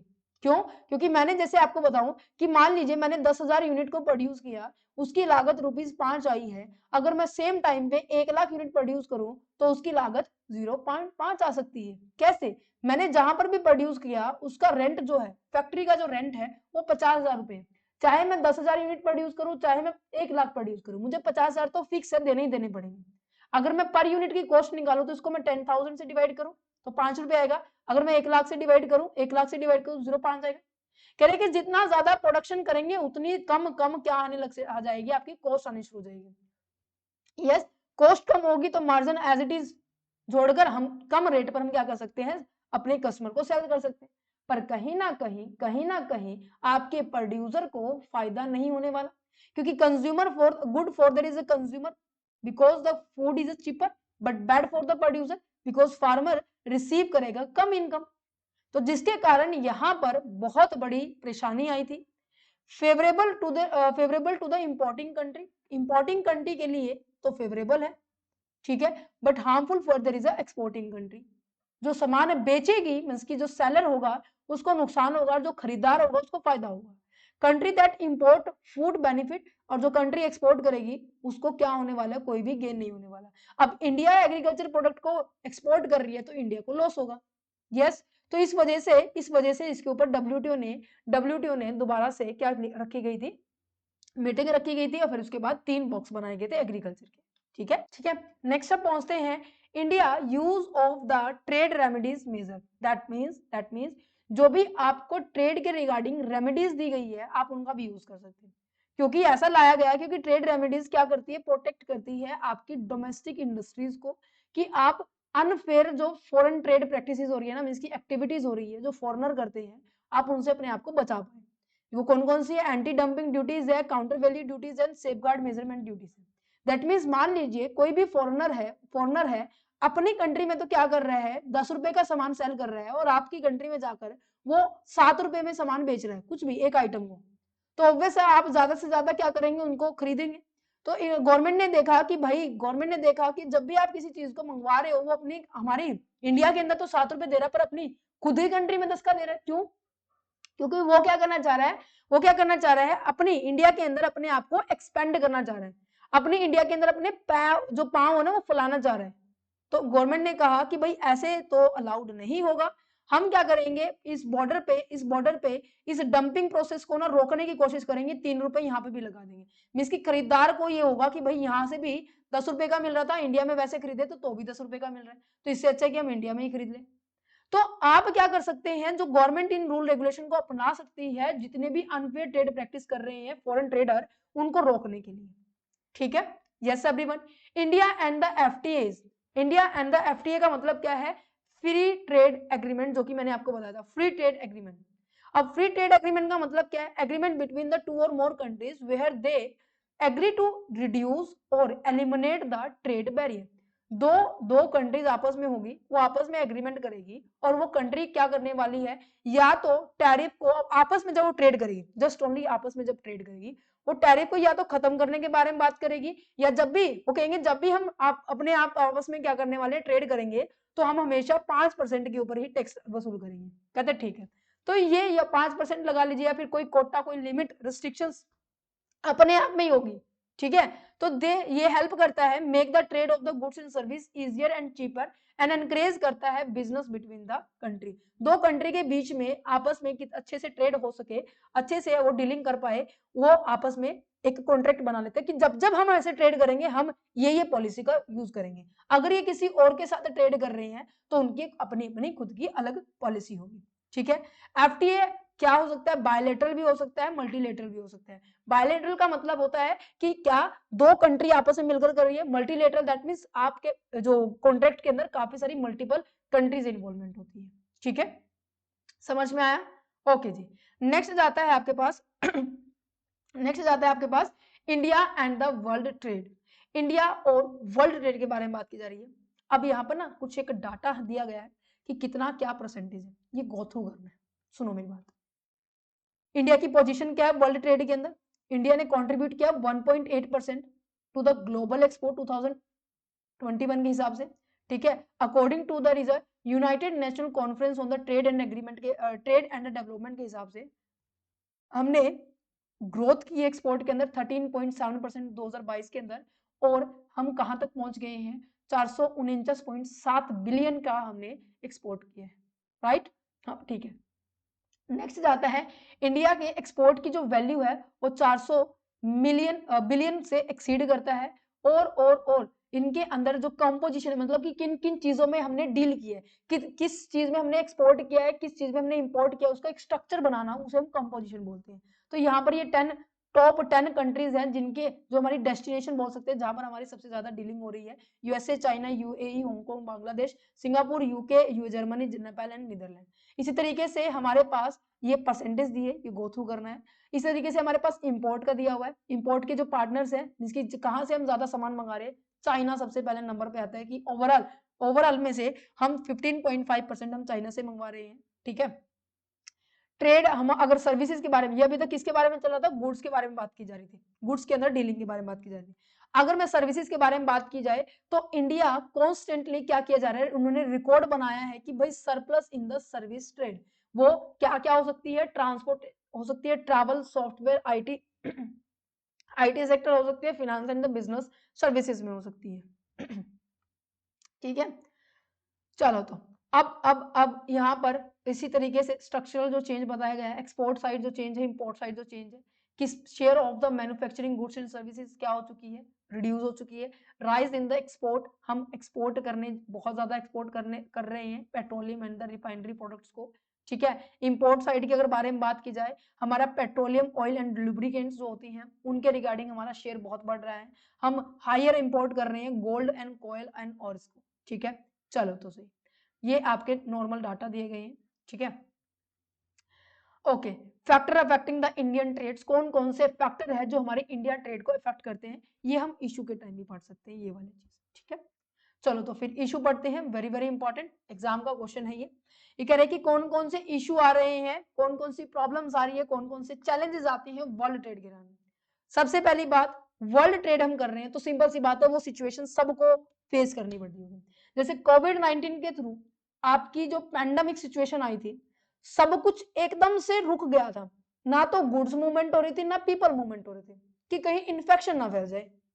तो गवर्नमेंट ने काफी सारी रिस्ट्रिक्शंस लगाई कि भाई पीपल एंड गुड्स तो मूवमेंट होंगे नहीं, जिसके कारण हमारा हेल्थ, फिनेंस एंड एजुकेशन हर एक सेक्टर के अंदर हमें बहुत सारा डिक्लाइन देखने को मिला, क्योंकि हम सभी के सभी एक दूसरे के ऊपर डिपेंडेंट थे। कोई भी, मैंने आपको स्टार्टिंग में बताया, कोई भी कंट्री अपने आप में सफिशिएंट नहीं थी, जिसके कारण हर एक कंपनी को हर एक चीज से फेस करना पड़ा। कोविड-19 सबसे बड़ा हमारा 2020 और 21-22 का हमारे पास जो सिनेरियो बना गया, इन्होंने ट्रेड, फाइनेंस, इन सबको इफेक्ट किया था और रिस्ट्रिक्शंस किया था कि भाई मूवमेंट नहीं होनी चाहिए सभी का, ठीक है। अच्छा, जिसका रिजल्ट क्या हुआ कि हमारी जो जो डीलिंग है, हमारी जो शॉर्टेज है, हमारी जो कॉस्ट है, वो सब कुछ के ऊपर फर्क पड़ा। तो यहाँ पर कोविड-19 ने एक्सपोज किया था कि the fragility of the global supply chain and the reducing the global trade growth, कि भाई हम बहुत ज्यादा नाजुक है कि हम अपनी सप्लाई चेन को प्रॉपर मेंटेन नहीं कर पाए हैं, हमें बहुत ज्यादा नुकसान हुआ। कोविड-19 के कारण ना हमारे जो 4 मेजर फैक्टर्स हैं जो कि सप्लाई चेन का मेन इशू बना था। कोविड-19 create the 4 unique challenge that made the global trade collapse more several than the earlier disasters. जैसे कि जो बहुत सारे डिजास्टर्स आए हैं, बट कोविड-19 ने इन 4 के ऊपर रखा कि हर एक कंट्री जो क्या है, अपने अपने रीजन में क्या करने लगी थी, अपने अपने रीजन में डिमांड को पूरी करने लगी थी। आप क्या कर नहीं पा रहे थे, मूवमेंट नहीं कर पा रहे थे, ठीक है। और जितनी भी लग्जरी आइटम्स हैं उनके डिमांड बहुत धड़ल्ले से नीचे गिरी थी। जो ड्यूरेशन है इसको कवर होने में भी बहुत ज्यादा टाइम लगा था। अभी तक हम इस चीज को कवर कर रहे हैं थोड़ा बहुत। जो टारगेट रखा था हमने 2030 तक का, अब वो थोड़ा सा आई थिंक डिले हो सकता है। 2030 में जो एजेंडा रखा था, जो हमारा सस्टेनेबल डेवलपमेंट गोल के रिगार्डिंग जो एजेंडा रखा गया था, वो भी कहीं ना कहीं जो 2030 तक का एजेंडा था, वो हम कहीं ना कहीं डिले कहीं ना कहीं करेंगे, क्योंकि कोविड-19 की जो जो रफ्तार हम जिस तरीके से ग्रोथ कर रहे थे, वो एकदम से नीचे चली जाए, उसको वापस कवर होने में उतना टाइम तो लगेगा ना। तो geographical scope, industrial scope, demand shifting and duration, ये सभी के सभी हमें बहुत ज्यादा पीछे लेके चली गई थी। इनएडुकेट ग्लोबल ट्रेड जो रूल्स है, इनएडुकेट का दैट मीन जो रूल्स रेगुलेशन बनाए गए हैं, टर्म कंडीशंस बनाए गए हैं, वो प्रॉपर नहीं है, अनक्लियर नहीं है, अनक्लियर है।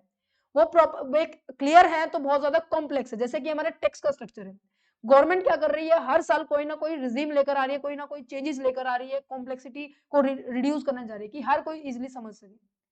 पर जो एक और इसमें जो कमी है वो डिस्क्रिमिनेशन का है कि एक कंट्री जब ट्रेड करती है दूसरी कंट्री के साथ आपस में फेवरेटिज्म का कॉन्सेप्ट अप्लाई करती है। ये ऐसा नहीं है कि जैसे डब्ल्यूटीओ ने बोला कि सब कंट्री के साथ हम इक्वल ट्रीटमेंट रखेंगे, है ही नहीं भाई। Free and fair trade imbalance, free का मतलब होता है कि आप क्या कह रहे हो कि भाई सारे के सारे बैरियर को खत्म कर दो। फेयर का मतलब होता है कि भाई आप इक्वली क्या कर रहे हैं, इक्वली इनके साथ ट्रीटमेंट दो, इक्वल बेनिफिट सबको दो। ये नहीं है कि आप केवल यूएसए को दे रहे हो, ये नहीं है कि आप कनाडा को दे रहे हो। भाई जिसके साथ भी डीलिंग कर रहे हो आप सेम ट्रीटमेंट करो। यहाँ पर focus more on the result, कह रहे हैं कि ग्लोबल ट्रेडिंग सिस्टम ने केवल फोकस किया है फ्री ट्रेड एग्रीमेंट पे, एफटीए के ऊपर, कि भाई रिमूव कर दो बैरियर्स को, ना कि लेस करना है। पुअर जो नेशंस है कहीं ना कहीं फेस कर रहे हैं इस बैरियर को कि हाई टैरिफ यहाँ पे करना पड़ रहा है, क्योंकि आप अपने अपनी कंट्री के अपने अपने जो नॉन कंट्रीज के साथ डीलिंग अच्छी कर रहे हो, दूसरी जो अदर कंट्रीज हैं उनके साथ डीलिंग अच्छी नहीं कर रहे, उनके लिए स्टैंडर्ड बहुत ज्यादा मेंटेन कर रहे हो, ठीक है, तो वो की गलत बात है, जिसके कारण हम सप्लाई चेन के अंदर पार्टिसिपेट ही नहीं कर पाएंगे। जो हमारी जो सप्लाई चेन हम बनाना जा रहे हैं, ग्लोबली सप्लाई चेन जो है हमारी, उसके अंदर तो हम पार्टिसिपेट नहीं कर पाएंगे। तो ट्रेड बेनिफिट्स हमारे क्या है, अनइक्वल है, जिसके कारण डेवलपिंग कंट्री बहुत ज्यादा प्रॉब्लम फेस कर रही है। ठीक है, रशिया यूक्रेन भी का जो वॉर है वो भी कहीं ना कहीं हमें बहुत ज्यादा ट्रिगर कर रहा है बैक होने में, कि हम वर्ल्ड ट्रेड की तरफ जितना रुझान, अब देखो बहुत सारी कंट्रियां इनके साथ डीलिंग करने में हेजिटेट करती है। क्यों? क्योंकि जो भी कंट्री इनके साथ ट्रेड करेगी, मान लीजिए किसी ने रशिया का हेल्प कर दी है, तो यूक्रेन से अगर वो डीलिंग करता था तो उसके संबंध टूट जाएंगे। अगर यूक्रेन से डीलिंग कर रहा है तो रशिया से छूट जाएंगे। आती है ना न्यूज में ये बातें। तो WTO and the director general warn क्या है कि अगर ये कंट्री रिस्पॉन्ड करेगी विद द ट्रेड रिस्ट्रिक्शन के साथ, अगर ये डीलिंग करेगी तो कहीं ना कहीं हमारे एरिया के अंदर, हमारे ग्लोबल लेवल पे इन्फ्लेशन आएगा ही आएगा। इन्फ्लेशन आया तो हमारा स्टैंडर्ड ऑफ लिविंग गिर जाएगा, हम इजिली चीजों को मेंटेन नहीं कर पाएंगे। तो जरूरी है कि हमें रेस्ट्रिक्शंस जो है इन्फ्लेशन को कंट्रोल करने के लिए अपने आप में एक बैलेंस बनाना पड़ेगा। ठीक है, क्योंकि हर एक कंट्री कहीं ना कहीं किसी से ना किसी चीज से इंपोर्ट एक्सपोर्ट जरूर करती थी, ये भी चैलेंज है। Technology and the political shifting, अब ये कहते हैं कि भाई ये टूल, अब ये चेंजेस कर दिए। मैंने कहा कि मेरी ऑर्गेनाइजेशन में मैंने बायोमेट्रिक चीजें लेकर, मैंने कहा कि आगे से ना टेंडेंस होगी बायोमेट्रिक, मैंने बोल तो दिया, पर उस गैजेट को लेकर आना भी एक बहुत बड़ा टास्क है। बोलना और उसको करके दिखाना, दोनों में टाइम गैप होता है, और वो टाइम गैप कहीं ना कहीं आपको पीछे ले जाता है। ये बोला गया है कि भाई एआई टूल का यूज करना है। कंपनीज अभी क्या कर रही है, इंडिया के अंदर भी बहुत सारी कंपनियां एआई टूल को यूज कर रही है, बट जो कंपनी नहीं कर रही है अपने आप को पीछे लेके जा रही है। तो रैपिड टेक्नोलॉजी चेंज होना, और जो आपकी जो पॉलिटिकल जो लीडर्स हैं वो चेंज हो रहे हैं बार बार, कोई कोई पॉलिसी अपनाई कर रहा है। जैसे इंडिया के अंदर बीजेपी है, कांग्रेस है, आम आदमी पार्टी है, काफी सारी पॉलिटिकल पार्टीज है। अगर वो बार बार चेंज हो जाए तो सब अपने अपनी चलाने के बारे में बात करेंगे। कोई कुछ पॉलिसी बनाएगा तो कोई कुछ पॉलिसी बनाएगा, तो उनकी पॉलिसी को आप उनके आपके बिजनेस पे बहुत ज्यादा इफेक्ट करती है वो। तो देखो क्या लिखा हुआ है, issue issue include the hazards material rules, digital rules, transportation restrictions, environment के नॉर्म कहीं ना कहीं आपके लिए इशू लेकर आती है। आज के टाइम में जो टेक्नोलॉजी है चेंज तो हो गई है, गुड्स मूव तो हो गए हैं, बट रूल्स अभी इतनी जल्दी अडेप्ट नहीं किए गए हैं। तो रूल्स को, टेक्नोलॉजी बहुत जल्दी फास्टली चेंज होती है, पर रूल को अडेप्ट करना ये बहुत मुश्किल वाला बात है कि आप एक साथ एकदम से अडेप्ट कर सकें। अच्छा, प्रोटेक्शनिज्म का कॉन्सेप्ट हर कोई कंट्री अपनाती है। हर एक कंट्री अपने आप को प्रोटेक्ट करने के लिए अलग से कोई भी पॉलिसी अडेप्ट कर सकती है, जिसके कारण हम क्या करते हैं कि भाई ब्लेम कर रहे हैं trade for the job losses का। मीन्स कि many country are adopting the protectionism policies blaming the trade for the job losses, because हम बैरियर लगा देते हैं फॉरेन कंट्रीज के ऊपर कि भाई टैरिफ हम बढ़ा देंगे, क्योंकि हमारा पूरे इंफ्रास्ट्रक्चर से एंटी कंपटीशन प्रैक्टिसेस अब लेकर आ रहे हैं, रेस्ट्रिक्टेड जो रूल्स रेगुलेशंस है वो लेकर आ रहे हैं। हम इवन हमने ओपन इकोनॉमिक्स के अंदर डीलिंग की हुई है, ओपन इकोनॉमिक्स को अडेप्ट किया हुआ है, बट अपने आप को प्रोटेक्ट करने के लिए हम कोई ना कोई, जैसे मैं आपको लोगों को कहूँ, मान लीजिए आपको एरोप्लेन से ट्रैवल करनी है, और एरोप्लेन से ट्रैवल करने के लिए ऐसे तो लोग मतलब 3 से 4 साल में आते हैं, या ज़्यादा भी लगा देते हैं, 7-8 साल भी लगा देते हैं। तो ऑब्वियस है वो अपनी चीज़ का हर हर जितनी भी नेसेसरी आइटम्स है उसको लेके जाने के बारे में बात करेगा। पर जो एरोप्लेन जो ऑफिसर्स हैं, उनके जो डिपार्टमेंट्स हैं, उन्होंने क्या कर रखा है कि भाई 22 से लेकर 28, 25-30 किलो सामान ही आप क्या कर सकते हैं, लेके जा सकते हो। उन्होंने एक रिस्ट्रिक्शंस लगा दी।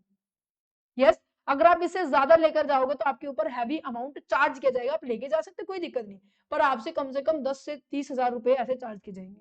कहते हैं अच्छा, तो यहाँ पर आपको रिस्ट्रिक्ट किया जा रहा है कि जिसके कारण आप अपने आप के ऊपर रोकथाम लगा सकें। ठीक है, ये भी एक इशू है कि भाई हर एक कंट्री अपने आप को प्रोटेक्ट करने के लिए कोई भी तरीके का रेस्ट्रिक्शंस, कोई भी तरीके के बैरियर वो लगा सकती है कि फॉरेन कंट्री के जो इन्वेस्टर्स है हमारे यहाँ पर ना आए। अदर की ग्लोबल ट्रेड इश्यूज के बारे में अगर बात की जाए, भाई टैरिफ बढ़ा दो, इंटेलेक्चुअल प्रॉपर्टीज को जो थेफ्ट किया जा रहा है, जिसकी जो आपने आपकी नॉलेज को यूज करके आपने कोई भी टेक्नोलॉजी, आपने कोई भी डिजाइन, आपने कोई भी फॉर्मूला बनाया था और उसको कोई चुरा रहा है, तो वो भी इशू है। तो जरूरी है, समझ पा रहे, तो चलो तो फिर नेक्स्ट जाते हैं, issue in agriculture trade. Agriculture trade का मतलब क्या है, पता लग गया कि हम एग्रीकल्चर के प्रोडक्ट के रिगार्डिंग एक्सपोर्ट इंपोर्ट कर रहे हैं। इसके रिगार्डिंग क्या इशू है, इंडिया के अंदर सबसे ज्यादा यही चीज आती है एक्सपोर्ट इंपोर्ट करने में, गुड्स के रिगार्डिंग। तो इंडिया ने क्या कर दिया, यहाँ पर 3 गुना यहाँ पर क्या किया जा रहा है, टैरिफ चार्ज किए जाते हैं। कि अगर हम क्या कर रहे हैं, फॉरेन की ओर एक्सपोर्ट कर रहे हैं, तो फॉरेन कंट्री के जो बायर्स है ना, उनको 3 टाइम्स क्या करना पड़ेगा, टैरिफ देना पड़ेगा। जो कि कहीं ना कहीं, या फिर रेस्ट्रिक्शंस लगा दी, कोटा लगा दिया, रिस्ट्रिक्ट जो रेगुलेशंस लगा दी कि भाई आप इतना ही क्या कर सकते हो, ट्रेड कर सकते हो। तो डेवलप्ड नेशंस है give the heavy support to the farmer and causing the market distortions. Agriculture trade is a heavily protected restricting fair competition because India की सबसे ज्यादा आप ये बोल सकते हैं कि हमारा जो इन रेवेन्यू है, या फिर मैं कहूँ कि हमारी जो नीड है फुलफिल हमारी यही होती है, हमारी जॉब यहीं पे सबसे ज्यादा होती है। ठीक है, issue in the trade in the service. Trade in the services में क्या कॉन्सेप्ट आ जाएगा, सर्विसेज के अंदर आपके पास जो नई नई टेक्नोलॉजी आ रही है, अब उसके हिसाब से अपने आप को चेंज करना बहुत बड़ी दिक्कत वाली बात आ जाएगी। Service trade in the modern but global rules are the old and the fragmented. That means outdated हो चुकी है चीजें, अब आपको नई चीजें लेकर आनी पड़ने में ऑब्वियस है वो सीखना पड़ेगा। यस, सीखना पड़ेगा, नहीं सीखना पड़ेगा। डिजिटलाइजेशन चैलेंज आ रहा है, सब चीज ऑनलाइन हो रही है। Digital infrastructure, skilled workforce, cyber security systems, financial and regulatory framework आ रहे हैं। Digital trade is growing rapidly but the many developing countries, अभी भी इन चीजों में कमी है, जितनी भी डेवलपिंग कंट्रीज है। और कहीं ना कहीं WTO also lack the clear rule regulations भी नहीं है कि भाई डिजिटलाइजेशन किस तरीके से होना चाहिए।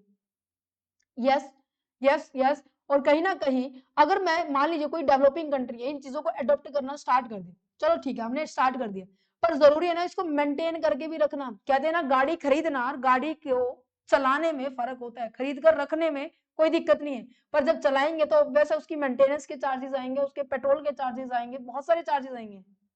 समझ पा रहे हैं, तो चीजें अडेप्ट करने के साथ साथ उसको मेंटेन करके रखना, ये बड़ी दिक्कत वाली बात आ जाती है। तो यहाँ पे हमने इश्यूज डिस्कस कर लिए, देन उसके बाद आ जाते हैं कि कौन सी स्ट्रेटेजी को हम कौन कौन सी स्ट्रेटेजी हम यूज करेंगे जिसके कि हमारे हमारे इंडिया का जो ट्रेड है वो एफिशिएंस हो जाए, एनहांस हो जाए। ठीक है, तो सबसे पहले हम अपने आप को डाइवर्सिफाई करेंगे, हमारी जो ग्लोबल चेन जो है उनके अंदर अपने आप को पार्टिसिपेट करेंगे। हम केवल केवल अपने एरिया के रीजन के साथ ही ट्रेड नहीं करने वाले हैं। ठीक है, इंडिया अपने आप को एक्सपेंड करेगा अपने रीजन के अलावा भी, जिसके कारण उसकी प्रोडक्टिविटी भी बढ़ेगी। प्रोडक्टिविटी बढ़ेगी तो ऑब्वियस ही बात है प्रोडक्शन भी बढ़ाना पड़ेगा, प्रोडक्शन बढ़ेगा तो लेबर भी चाहिए, लेबर चाहिए तो हम जॉब भी प्रोवाइड कर रही है। हम ग्लोबल चेन के अंदर क्या करने जा रहे हैं, पार्टिसिपेशन करने जा रहे हैं, जो कि आपकी हेल्प करने वाली है कि आप प्रोडक्शन नेटवर्क में अपने आप को एनरोलमेंट दिखा दे। आप मॉडर्न टेक्नोलॉजी को अडॉप्ट करेंगे, उसको मेंटेन करने की बारे में बात की जा रही है। Improve the business environment and the logistic. Business environment का मतलब क्या है, जैसे मैंने कहा कि फॉरेन कंट्री को सामान भेजने के लिए जरूरी है भाई जो वेयर हाउस है वो प्रॉपर में होना चाहिए, जो हमारा लॉजिस्टिक है, पोर्ट है, रोड है, एयरपोर्ट है, स्टोरेज हाउस है, ट्रांसपोर्टेशन है, वो प्रॉपर मैनर में होना चाहिए। अब जो गुड्स जिस टेम्परेचर में मेंटेन रहना चाहिए आप उसको उसी टेम्परेचर में नहीं रखेंगे तो क्या होगा, वो भाई खराब ही होगा, या ऐसा है कि भाई खराब नहीं होगा? तो जरूरी है कि बिजनेस के अंदर जब आप डीलिंग कर रहे हैं तो बिजनेस इन्वायरमेंट आपका उस प्रोडक्ट के साथ सपोर्टिव होना चाहिए, लॉजिस्टिक भी सपोर्टिव होना चाहिए। ठीक है, यही बात मैंने बोली है। जो रूल रेगुलेशंस है वो सिंप्लीफाइड होने चाहिए, जो भी कंप्लायंसेस का जो बर्डन है उसको कम करना है, इंफ्रास्ट्रक्चर के अंदर इंप्रूवमेंट लेकर आनी है। जियोपॉलिटिकल जो शिफ्टिंग हो रही है अपॉर्चुनिटी लेकर आ रही है, जो यूक्रेन जो क्राइसिस आए हैं, जैसे कि काफी सारी जो एमएनसीज है now want to shift the production away from the risky and the block area. अब मैंने आपको पीछे बताया था कि जो यूक्रेन एंड रशिया का जो कॉन्सेप्ट आ रहा है, वॉर का जो कॉन्सेप्ट है, जो कि 2022 से चल रहा है ना। अब जो भी कंट्री उनके साथ डीलिंग कर रही होगी, राइट, और जो वॉर वाली कंट्री है उनके बीच में डिस्प्यूट तो आएगा, पर सिंपल सी बात है उसके कारण हम क्या करना चाह रहे हैं, अपने आप को बायकॉट करेंगे कि भाई उनके साथ ट्रेड ही ना करें, है ना। तो कहीं ना कहीं वहां से हटकर अगर इंडिया वही सामान प्रोड्यूस करके उनके लिए अवेलेबल करवाना स्टार्ट कर दे तो क्या लोग वहां पे इन्वेस्ट करेंगे, नहीं करेंगे? क्या इंडिया के लिए अपॉर्चुनिटी आई या नहीं आई? डेफिनेटली आई। India can the position itself and the attractive FDI destination for such firm, उन फर्म के लिए हम एक अच्छा अपॉर्चुनिटी बन सकते हैं। Modernise Indian trade negotiation strategy, that means कि नेगोशिएट करने के लिए भी आपकी एक क्या होनी चाहिए, एक आपकी इंस्टीट्यूशन होना चाहिए जो कि उनके अंदर डीलिंग करेगी, किस तरीके से किसमें किसके साथ बात करनी है हमें। जैसे कि ग्लोबल स्टैंडर्ड और हमारा डोमेस्टिक स्टैंडर्ड को मीट करने के लिए हमारे पास एक टीम होनी चाहिए जिसको जिसको हमारे नॉर्म भी पता हो और फॉरेन कंट्री के नॉर्म भी पता हो। It should be moved beyond the old negotiation positions. Domestic trade policy should be aligned with there is a global trade, global standard के साथ align करेगी। Labor and the environment norm are now central to all the global। जो आपके environment and labour and environment के जितने भी norms है ना वो सेंट्रल ना होकर पूरी ओवरऑल ग्लोबली आप उसको अप्लाई कर सकें। आप जितनी भी ट्रेड पॉलिसी बना रहे हैं वो इंक्लूसिव होना चाहिए। इंक्लूसिव दैट मीन्स जहां पर हर जगह आप अप्लाई कर सको, एवरी वेयर अवेलेबिलिटी हो, सस्टेनेबल होना चाहिए। ये नहीं कि आज कुछ बना दिया कल कुछ चेंज कर दिया फिर अगले दिन चेंज करें, नहीं। ठीक है, अच्छा। रीथिंकिंग सर्विस स्ट्रेटेजी बियॉन्ड की बियॉन्ड द मॉडल मोड जो 4 है, मोड 4 के जो अलावा आपने दोबारा से चीजों को रिस्ट्रक्चर किया। एक्सपोर्ट मोड सर्विस सेक्टर के रिगार्डिंग आपने लिंकेज की, आपने मैन्युफैक्चरिंग के साथ साथ आपने सर्विस सेक्टर को भी प्रोवाइड करना स्टार्ट कर दिया। आपने इंटीग्रेटेड अप्रोच को अप्लाई किया कि भाई हम केवल गुड्स गुड्स को नहीं, हम सर्विसेज को भी डीलिंग करेंगे। हम उन सेक्टर में ज्यादा इमर्ज करेंगे जो कि आज के टाइम में ट्रेंडिंग में है, जैसे फेंटेक हो गए, हेल्थ हो गया, एजुकेशन हो गया, टूरिज्म हो गया। समझ पा रहे हैं? Reduce the heavy high high high high tariff and the manufacturing and the आपकी global value chain inputs. Means कि अगर आपको किसी इनपुट्स की रिक्वायरमेंट है तो आप मंगवाएंगे, आप इंपोर्ट करेंगे, राइट। अगर अगर अगर आपको मैन्युफैक्चरिंग करने के बाद आपको बाहर सामान सेल करना है तो वहां पर एक्सपोर्ट किया जाएगा। तो एक्सपोर्ट और इंपोर्ट की जो टैरिफ रेट है ना आप उसको कम कर दो। अगर टैरिफ रेट कम करेंगे तो कहीं ना कहीं जो फॉरेन कंट्री के जो इन्वेस्टर्स हैं हमसे सामान खरीदेंगे जिनको सस्ता पड़ेगा, और फिर हमारा ग्रोथ भी होगा क्योंकि फॉरेन करेंसी हमारे पास आ रही है। देखो हर चीज के आप ये कहेंगे कि मैम पीछे आप ये कह रहे थे अब ये कह रहे, हर चीज के दो एस्पेक्ट होते हैं, आप चीजों को बैलेंस करना पड़ेगा। ठीक है, import is equal to export करना पड़ेगा जो कि हमने बैलेंस ऑफ पेमेंट में डिस्कस किया था। ठीक है, अच्छा। नेक्स्ट जाता है create a dedicated trade policy institutions, वही नेगोशिएशन वाली मींस की जो आपके जो पॉलिसी बनाएगी, जिनको नॉलेज होगी, जो पॉलिसी फ्रेम करने में आपको भी ध्यान में रखेगा, फॉरेन कंट्री को भी ध्यान में रखेगा, वो उस काम में स्पेशलाइज्ड ट्रेड बॉडी होती है जो कि स्ट्रेंथन इंडियन ट्रेड बनाने वाला है, पॉलिसी मेकिंग करने वाला है। ठीक है, promote the service export beyond the IT. IT के अलावा भी हम बाकी सेक्टर में अब जरूरी है कि हम उनके साथ भी डीलिंग करें। सर्विस को डाइवर्सिफिकेशन करना है मींस कि हम एक ही सेक्टर में, ठीक है हम आईटी सेक्टर में बढ़िया परफॉर्म कर रहे हैं, बढ़िया एक्सपोर्ट कर रहे हैं, कम इंपोर्ट कर रहे हैं, बट उसके अलावा भी आपको एज अ ग्लोबल लीडर बनना है दूसरी सर्विसेज के अंदर भी, जैसे कि आपका हेल्थ सर्विस सेक्टर हो गया, ठीक है, और आपका एजुकेशन हो गया, टूरिज्म हो गया, बैंकिंग हो गया, बाकी जितने भी हमने अभी तक डिस्कस किए। ठीक है, adopt a strong and positive trade policy agenda. That means agenda क्या होता है, जैसे कि हमने सस्टेनेबल डेवलपमेंट जो गोल हमने डिस्कस किया था 2023 तक हमें जो अचीव करना है, मीन्स की फ्यूचर की ट्रेड पॉलिसी हमें अप्लाई करनी है जो कि प्रमोट करती है टेक्नोलॉजी के ऊपर, जो कि प्रमोट करती है एआई, मीन्स की फॉरवर्ड लुकिंग ट्रेड एजेंडा देखना है कि भाई हम नेक्स्ट ईयर में क्या करेंगे, कैसे लॉन्ग टर्म हम किस तरीके से सर्वाइव कर सकते हैं। ठीक है, strengthen the agriculture trade strategy, जितनी भी एग्रीकल्चर के रिगार्डिंग हमें प्रॉब्लम थी उनके रिगार्डिंग आप एक स्ट्रैटेजी लेकर आएंगे। दैट मीन्स एग्रीकल्चर देखो इंडिया के लिए एक बहुत इंपॉर्टेंट रोल अदा करता है, बहुत सेंसिटिव एरिया है, यहाँ से सबसे ज्यादा गवर्नमेंट को रिवेन्यू, एम्प्लॉयमेंट, और अगर बात की जाए सबसे ज्यादा मैं ये कहूँगी, कहते हैं ना कृषि प्रधान देश वाले, जो मैंने आपको बताया था, है ना, तो वो चीजें जरूरी है जो हम किसानों को ज्यादा इंपॉर्टेंस दें। जिस चीज के जिस कंट्री के अंदर ज्यादा इंपॉर्टेंस है ना, उसको ज्यादा इंपॉर्टेंस देनी भी पड़ती है। यस, जरूरी है क्योंकि उनका मोटिवेशन बढ़ता रहे। यस, तो डेवलप एक कॉम्प्रिहेंसिव एग्री एक्सपोर्ट पॉलिसी, एक ऐसी विस्तार जो एग्री एक्सपोर्ट पॉलिसी बनाई जाए जिससे कि ठीक है फॉरेन कंट्री को फायदा होगा, हम एक्सपोर्ट करेंगे हमें भी फायदा होगा, पर जरूरी है जो सेलर है उसको भी फायदा होना चाहिए। ठीक है, diversify the product and the destinations.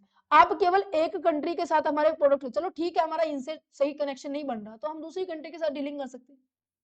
समझ पा रहे हैं, हम अपनी वैल्यू एडिशन के ऊपर फोकस करेंगे, ना कि ये कहेंगे कि भाई इससे डीलिंग नहीं हो रही तो बिल्कुल ही बंद कर दें ना। हम अडॉप्ट करेंगे ब्रांडिंग करना, अडॉप्ट करेंगे प्रोडक्ट के अंदर जो डाइवर्सिफिकेशन लेके आना। ठीक है, आपका प्रोडक्ट एक नेचर का है, एक नेचर का है, इसकी वैरायटी लेकर आओ। जैसे राइस का है, बासमती राइस का, आपको याद है हमने लास्ट लेक्चर में डिस्कस किया था कि बासमती राइस की वैरायटी आने के कारण यहाँ पर क्या है, इनके ऊपर ट्रेड की जो टैरिफ की जो रेट है कम कर दी कि ज्यादा से ज्यादा लोग इसको खरीदें। ठीक है, align the trade policy and the reserve flagship schemes. जो भी गवर्नमेंट ने स्कीम्स लेकर आया है, पीएलआई की जो स्कीम है उसके साथ वो हम क्या करें, अपने आप को अलाइन करें। Combine trade policy with the PLI and the reserve tariff reform to boost the domestic production and the export. Shift to there is a demand based export strategy. That means India should not export whatever is easy to produce. ये कह रहा है कि जिस चीज की demand है ना उसको एक्सपोर्ट करो, ना कि वो एक्सपोर्ट करो कि जो तुम आसानी से बना सकते हो। जिस चीज की डिमांड है उस डिमांड के अकॉर्डिंग अपने रिसोर्सेज का बेटर यूटिलाइज करना है। ठीक है, ये नहीं है कि आप उन रिसोर्सेज को इस तरीके से यूज कर रहे हैं कि आप जो बना सकते हो ना अच्छे से वो बना दो, नहीं, ऐसा नहीं करना है। उस रिसोर्सेज को आप उस तरीके से यूज करेंगे कि आप फॉरेन कंट्री की जो डिमांड है उसको फुलफिल करेंगे, क्योंकि फुलफिल करेंगे तो ज्यादा से ज्यादा आपका एक्सपोर्ट होगा, ज्यादा से ज्यादा एक्सपोर्ट होगा तो फॉरेन करेंसी हमारे पास आएगी, और फॉरेन करेंसी आएगी तो हमारा जो फॉरेक्स जो रिजर्व है वो क्या होगा, बढ़ जाएगा, और हमें वो हेल्प करेगा जब हम किसी भी गुड्स को क्या करेंगे, इंपोर्ट करेंगे, क्योंकि पेमेंट करने में, चाहे पेमेंट करने में, लोन की पेमेंट करने में ये हमें हेल्प करेगा। तो ये कहते हैं कि export what the world is buying, जो वर्ल्ड बाय कर रहा है उसको एक्सपोर्ट करने है। ठीक है, not just what the India can be produce, जो इंडिया प्रोड्यूस कर सकते हैं वो नहीं। आया समझ में? थोड़ा सा टेक्निकली लग रहा था, ठीक है, बट बहुत सारी चीजें रिपीटेड भी थी, तो एक बार इसको गो थ्रू करना आसान है, ऐसे इतना मुश्किल नहीं है। Examine the role of the WTO in import export of the services. आ जाएगा समझ में? क्वेश्चन कैसे लिखने, ये आपके प्रीवियस ईयर क्वेश्चन। चलो भाई, अगर किसी बच्चे को पीडीएफ लेना है तो आप ले सकते हैं, टीम का नंबर मैंने आपको दिया हुआ है, आप टीम के साथ कांटेक्ट कर सकते हैं मेल के थ्रू या फिर व्हाट्सएप के थ्रू। ठीक है, नेक्स्ट चैप्टर के अंदर हम बात करने वाले हैं export promotion measure in India. ठीक है,